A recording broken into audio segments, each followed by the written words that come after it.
But of course, here we begin with our big story where simmering tensions in the Middle East could reach a boiling point. A possible showdown between President Joe Biden and Israeli Prime Minister Benjamin Netanyahu spilling out onto the world stage over the raging war in Gaza. Now, President Biden telling MSNBC this weekend that he vehemently opposes an Israeli invasion of the city of Rafah, warning Prime Minister Netanyahu to pull back. There's red lines that if he crosses in the country, he cannot have 30,000 more Palestinians dead as a consequence of going after. There's other ways to deal with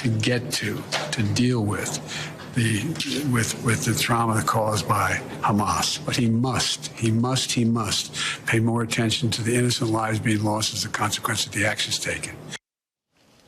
Well, Prime Minister Netanyahu responding to that interview, saying that he fully intends to press ahead with his military campaign in the southern Gaza city, red line or not. Rafah currently serving as refuge for more than 1 million people. Relief organizations worldwide warning that an attack there would result in widespread civilian casualties and overall humanitarian catastrophe. And with Ramadan underway, there are growing calls to get more aid into the war-torn territory. U.S. Central Command confirming another airdrop of meals and water into northern Gaza today. This is the Hamas-run Ministry of Health says at least 25 Palestinians have died of malnutrition and dehydration. Joining me for more on this is our ABC News national security and defense analyst, Mick Mulroy. So, Mick, thank you so much for being here with us. And look, let's start with this red line here.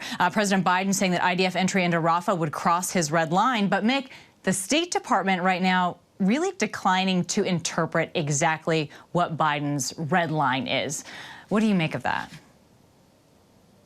Okay, I think what the president's referencing is that he has essentially publicly required that the IDF come up with a plan to remove the 1.3 million civilians that have been relocated there to escape the fighting in other areas of Gaza. So I think from the U.S. perspective, he would like to see them move through a humanitarian corridor to a safe haven where, of course, they can receive the necessary food, water, medicine they need, but get out of the harm's way of this assault that looks like is going to take place on 4 battalions of Hamas, which is what's believed to still be remaining in Rafah. So in terms of a plan, I mean, that is kind of what we're hearing here from the State Department, right? They're sort of taking this wait-and-see approach. Spokesperson Matt Miller said that Israel cannot and should not proceed without a credible plan that they can implement. So, Mick, do you think that they can devise a plan that the U.S. would stand behind? I do. I think they could definitely come up with a plan. I think the can implement part of that is, do the civilians leave the area? I don't know why they wouldn't, but of course, that's one of the things that the IDF can't control. They can provide a humanitarian corridor. I think they can get either to a safe haven or multiple safe havens, and hopefully humanitarian aid can get to them. That's another big problem going on. But of course, they can't make people leave. So I think that is one of the issues that's to be determined, but one of the things that, of course, the United States, the White House, the State Department is looking at.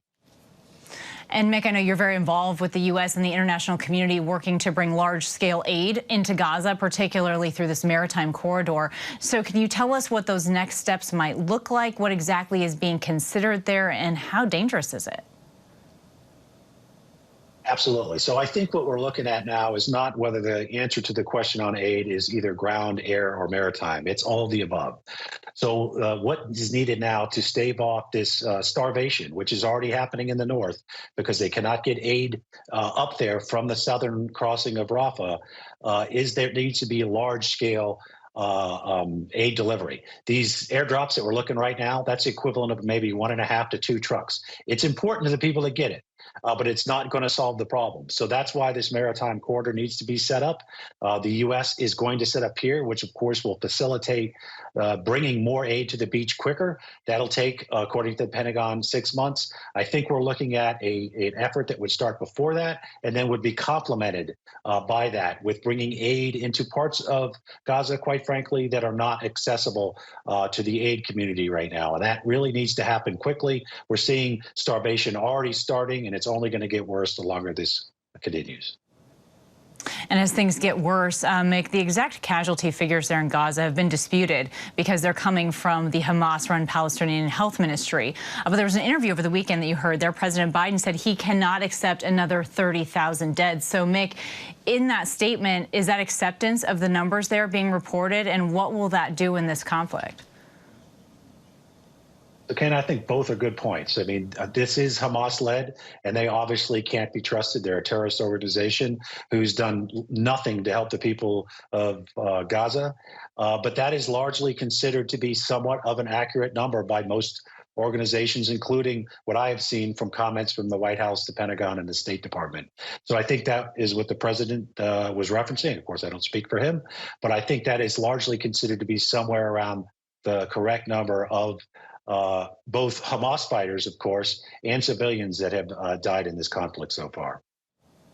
All right, just tragic numbers there. Mick Mulroy, our thanks to you, as always, for your analysis. I want to bring our big story now to our panel here. So joining us today is our ABC News contributor and SiriusXM radio host, Mike Muse, ABC News political contributor and senior editor for The Dispatch, Sarah Isker, our Democratic strategist and former campaign advisor to President Obama, Amisha Cross, and ABC News contributor and op-ed columnist for the Los Angeles Times, LZ Granderson. Thank you all for being here with us on this busy Monday. Amisha, let's start here with you. What do you make of Biden's timing, pushing back on Netanyahu so forcefully as Ramadan started? It's extremely smart. We know that there can be amplified attacks during this holy season. And I also believe that, acknowledging the protests, acknowledging the facts on the ground in this election cycle, President Biden is understanding what lies ahead for him. He's understanding that Netanyahu has taken a very forceful and quite frankly saddening pressure campaign when it comes to his willingness to not only expand the IDF forces into Rafah, but also the extent at which he is okay with just destroying critical infrastructure, having the access and killing thousands of innocent Palestinians with no signs of stopping. This has become a humanitarian crisis. This has become, and it looks like, several war crimes are being committed. And this president is actually calling it out in a way that he was not willing to or did not do just a few weeks ago. And the images coming out of this area are, quite frankly, horrific. It is time that Netanyahu be put on notice that there is another way, and he needs to take that path. Well, and Sarah, let's talk a little bit about this shift in language there from President Biden, especially in terms, again, of this death toll there in Gaza. It was just in October that President Biden said he was skeptical about the large numbers coming from Hamas. But now he's saying, again, he does not want to see another 30,000 Palestinians dead. And you heard from Mick Mulroy there as well that, those are the similar numbers he's hearing from the White House, Pentagon, State Department as well. But what does that shift in rhetoric from the president signify to you, Sarah? I see. So first, I think the timing here is driven by politics. It's very similar to what we saw at the State of the Union. Clearly, Biden and his advisors are most worried about base Democrats who have largely left the president. More Republicans are happy with Donald Trump than Democrats are with Joe Biden at this point. And so, look, I take the political point that disputing the numbers coming from Gaza don't really matter in the sense that we know civilians are being killed. The actual numbers aren't important. What I think is frustrating for those listening to the president is him not saying that. Instead, just accepting these numbers from Hamas, basically. We've had mathematicians look at this. There's such a thing as the math of random numbers, which death tolls should be. They don't match up with that at all. We should be seeing a correlation between women and children. We don't. We should be seeing certain deviations from the mean. We don't. These are numbers that are made up, frankly. And LZ, to you, look, Biden said that Israel's aggressive campaign in Gaza is hurting Israel. What do you think of that? Well, it was a fear that I communicated early on during the war, was the fact that the longer that the conflict stretched on, the more risk that Israel faced in terms of losing the moral high ground.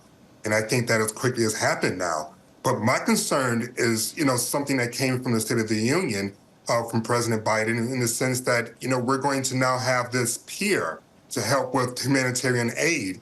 And while that certainly may seem political to some people, I think that is a fantastic move in terms of the United States righting the wrong, in terms of being so quiet about this conflict and the death toll numbers for so long.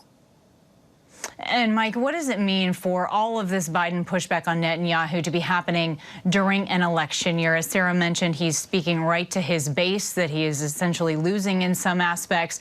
But Mike, is this about an election year for him? Is this what's best, though, for American foreign policy and national security? That's a really great question, Kane. I think we are coming upon that crossroads where President Biden is looking at the political implications from election year versus the diplomatic challenges of this conflict, as well as the humanitarian aid that is staring right in front of us. The base of his Democratic Party, the progressive part, is not happy with his inability to call a ceasefire. And what still remains unclear with this red line is what is exactly the red line to which you and Mick was just talking about. That still isn't clear. And so I don't think a large number of his Democratic Party will be satisfied with that answer, because President Biden does go on to say that Israel still has the right to defend itself, but yet he's also not putting any consequences returns in regards, how will the United States be supporting Israel going forward from a defensive point of view. And so I think we still need some clarification in terms of what does this red line look like, as it proves to be a very difficult political diplomatic area to do. But he and Secretary Blinken have to be more forthcoming with the American public on what exactly does that mean. All right, Mike, Sarah, Amisha, and LZ, our thanks to all of you. Hi, everyone. George Stephanopoulos here. Thanks for checking out the ABC News YouTube channel. If you'd like to get more videos, show highlights, and watch live event coverage, click on the right over here to subscribe to our channel. And don't forget to download the ABC News app for breaking news alerts. Thanks for watching.